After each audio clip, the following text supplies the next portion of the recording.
ஒரு சின்ன செடி வளர்ந்துட்டு வருது, ஒரு பெரிய புயல் அடிக்குது, பக்கத்துல புடிச்சுக்கிறதுக்கு எந்த சப்போர்ட்டும் இல்லாம தள்ளாடுது. அதே மாதிரி நம்மளுடைய மனசும் வாழ்க்கையில வர துன்பங்கள்னால தள்ளாடி தள்ளாடி ஓஞ்சு அழுகிறதுக்கு ஒரு மடி இல்லாம தவிக்கும் போது அருணகிரிநாதர் சொல்றாரு, இந்த உலகத்துல நமக்கு ஆறுதல் சொல்லக்கூடியது ஒன்னே ஒண்ணுதான், அது முருகாங்கிற வார்த்தை.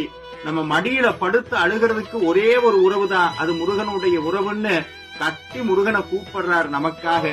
அத கந்தரலங்கார பாட்டுல அத சொல்றாரு. அது என்னன்னா, காவி கமல கலவுடன் சேர்த்தனை காத்தருள்வாய், தூவிக்குலமை வாகனனே துணை ஏதும் இன்றி, தாவி படர கொடுக்கும் விழாத தனி கொடி போல, பாவி என் மனம் தள்ளாடி வாடி பதைக்கின்றதேன்னு முருகா வந்து என்னை கட்டி அணைச்சு ஆறுதல் சொல்லுன்னு நமக்காக கூப்பிடுறார்.